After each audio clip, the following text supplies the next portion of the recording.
human nature has always been strikingly similar. 80 years ago in the Italian countryside, they would also slaughter a fat pig during festivals to reward themselves for a year of hard labor. Before they even had a chance to eat the meat, the landlord's steward would arrive to collect taxes and urge them to hand over their harvested grain. At that time, land was controlled by only a small number of wealthy people, and ordinary folks could only rent land from landlords to barely sustain themselves. The 4 families in the courtyard solemnly loaded the grain they had to hand over onto horse-drawn carts and personally delivered it to the landlord's house in town. The landlord lived a secluded life, preferring to stay hidden within his grand residence while enjoying refined opera records. All matters in the household, big and small, were handled by the steward. For him, knowing the amount of rent collected was enough to hand over less grain. The clever tenant farmer Augustus always found a way. On the road, he secretly picked up several stones and stuffed them beneath the cart. When the cart was weighed along the way, his trick always worked: to put a little more food into their family's bowls. The wisdom of farmers was often forced out by hardship. After unloading the goods, the farmers felt as if they had accomplished a major life task. The elegant opera music drifting from the landlord's house made these field workers stop and listen. Back in the courtyard, the families renting there seemed to relax for once, humming tunes while helping each other deal with the little corn they had left. The Battisti family already had 2 children, and in his wife's belly, their 3rd child was about to be born. Their 7-year-old eldest son had already become his little helper. The priest had repeatedly told Battisti that the boy had reached the age to attend school. Unable to refuse someone of such respected status, Battisti and his wife finally decided to send their son to school in town. In the Runk household, the husband had passed away less than a year ago, leaving her with 6 children. To support the family, Runk not only worked during the busy farming seasons but also washed sheets for wealthy families or inns to earn extra income. Her 2 young daughters were responsible for collecting linens from town. They skillfully found each client, loaded the sheets into a wheelbarrow, and then walked for an hour to bring them back to the village. When they encountered puddles, the older sister would always kindly let the younger one sit in the cart. Because of the bumpy road, the cart would sometimes tip over halfway. No matter the bitter cold or scorching heat, Runk's hunched figure could be seen by the small river at the village entrance all year round. Her eldest son, who was 15, had been kindly taken in by a mill owner to work as an assistant. When work became busy, the 2 younger children could only stay by the riverside. Fortunately, there was also a kind and capable grandfather in their home. Although he was nearly 70, most of the rented land was still managed by him. 18-year-old Maddalena was the only daughter of the Sani family, and she worked at a dye workshop in town. She was youthful and beautiful, gentle and sensible, and she helped her parents with farm work whenever she had time. Because their family had fewer members and consumed less grain each day, they were relatively better off among the households in the courtyard. As for Augustus, who always added stones to the public grain, he had a large family with more than 10 members spanning 3 generations. The heavy burden of poverty had long shaped Augustus into someone increasingly shrewd and harsh. Toward his eldest son, he constantly found fault, never satisfied no matter what he did, and would lash out at him whenever he felt displeased. As his eldest son grew older, he also became strong-willed and often resisted his father. As a result, the sounds of their family arguing frequently echoed through the courtyard, and the neighbors had long grown used to it. Battisti loved his son dearly, and he gave him a bath because the next day was the first day of school. His hard-working wife, despite her heavy body, stayed up all night sewing a new school bag for their son. At dawn the next day, Battisti sent his son off to school. They still hoped that through education, their son could change this life of poverty. A young man from a neighboring village named Stefano had long taken a liking to Maddalena, and on her way home from work, he followed behind her the entire time. Maddalena had already noticed his feelings, and she also had a slight affection for him. After Stefano's brave yet clumsy confession, Maddalena subtly expressed her acceptance. That evening, several families sat together, chatting about everyday life. Stefano also decided to show himself, hoping to win the approval of the girl's family. After hesitating at the courtyard entrance for a long time, he and his father finally walked in. Maddalena's father signaled to his wife, and the old lady only glanced once before revealing a faint, barely noticeable expression of satisfaction. From the looks in the other family members' eyes, it was clear that Stefano had been accepted. When Maddalena caught sight of Stefano's cautious and shy demeanor, she could not hide the joy in her heart. At that moment, a pleasant bagpipe melody drifted from afar, drawing everyone outside. The music came from the landlord's house, and they stood quietly listening to the joy of the wealthy. Every year in December, the landlord's house was filled with music and celebration every night, continuing until Christmas Eve. Fine snowflakes began to fall from the sky, and the grandfather told his little granddaughter that snowfall was beneficial for crop growth. Sure enough, in the middle of the night, it began to snow. Fearing he might wake his daughter-in-law and grandchildren, the grandfather carefully got dressed, yet he was still noticed by Runk. The old man told Runk that he wanted to take advantage of the snowfall to spread the chicken manure he had long collected over their vegetable field to keep it warm. This way, the tomatoes next year would ripen earlier than others, allowing them to sell at a better price. For the sake of the family's livelihood, the old man had truly exhausted himself with worry. He was already very old, but his grandchildren had not yet grown up, so losing a little sleep did not matter to him. What mattered most was ensuring that the younger generation would have enough to eat and wear. After fertilizing the tomato field, the land was soon covered by heavy snow. Christmas was drawing closer, and the four families who had worked hard all year finally found a moment of rest. They gathered together, smiling brightly as they chatted. Although life was poor, they still found joy in their hardship. Battisti improvised a humorous rhyme that made everyone burst into laughter. To celebrate a joyful Christmas, they drove up the fat pig they had raised together for a year. Only at moments like this each year could they see some meat and taste food with a bit of fat. But the steward followed the sound and arrived, because the piglet had originally come from the landlord. Every year at slaughter time, the landlord would also charge them a fee for killing the pig. Battisti's wife was about to give birth. She felt sorry that her eldest son wore thin clothes and still had to go to school in town every day,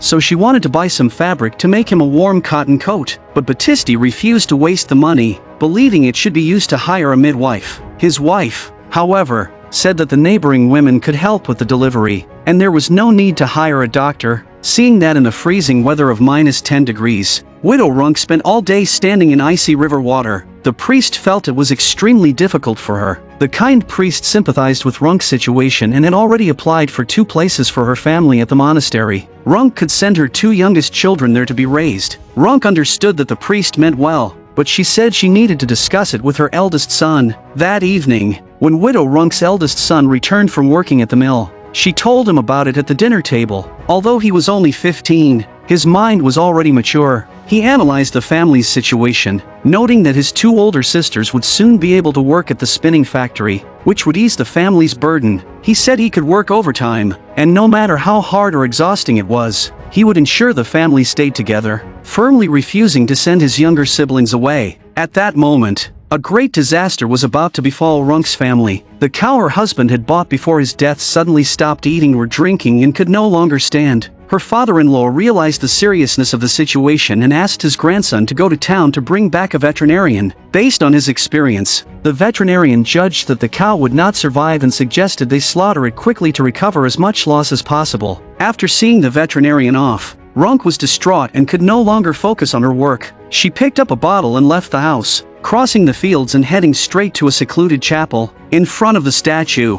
she prayed devoutly, hoping for Christ's mercy. Afterward, she went to the small stream at the entrance, filled a bottle with water, brought it home, and personally fed it to the cow. Runk earnestly hoped that the holy water she had sought from Christ would restore the cow's health. They did not slaughter the old cow but waited quietly. Meanwhile, after finishing work at the textile factory, Maddalena returned home, and Stefano came to see her again. He longed deeply for a kiss from Maddalena. Although Maddalena had already accepted Stefano, she still rationally stated that before marriage, she must remain completely pure, and she could not agree to such a thing. A few days later, the monthly traveling merchant came to the courtyard again. The women gathered around to buy daily necessities and sewing supplies for their households. Maddalena's mother also wanted to buy a piece of cotton fabric to make a wedding dress for her. When Augustus went to town on an errand, he unexpectedly noticed a gold coin lying on the ground among the crowd. He cautiously stepped forward, pressed the coin under his foot, and then carefully bent down to pocket it. Thrilled by this unexpected fortune,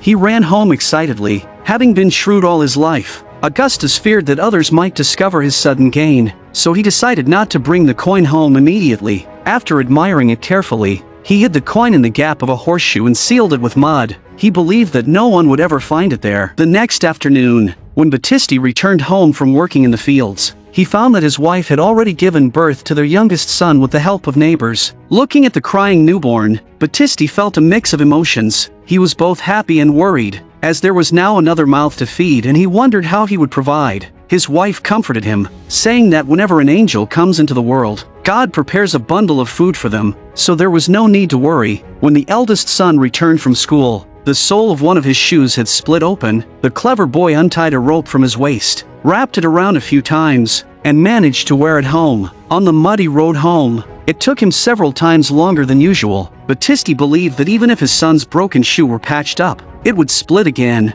so it would be better to find a good piece of wood. Taking advantage of the darkness, he went alone into the fields, selected a small plane tree by the ditch, and quickly chopped off a section. For the remaining trunk, he made a simple cover, and finally even placed soil over the top of the stump so it could sprout again the following year. Carrying the log on his shoulder, Battisti quietly returned home. After his wife and children fell asleep, he worked alone in the woodshed, trying not to make any noise, and by midnight he finally made a new wooden sole for his son. The old man's tomato seedlings had sprouted. He took his granddaughter and planted the seedlings in the vegetable patch near the stable wall. The old man explained to his granddaughter that the warmth from the wall would help the tomatoes grow faster, and if all went well, their tomatoes would be large and abundant, and most importantly, they would reach the market earlier than others. In early spring, there is always a period of scarcity, and hard-working housewives would take their children into the fields to gather wild vegetables to supplement the family's food. Children are always joyful, and they even have their own wheelbarrows. The grandfather led his grandchildren, tapping metal sheets with wooden sticks as they walked into the fields, using a traditional ritual to drive away winter and welcome the arrival of spring. After thinking about the gold coin for many days,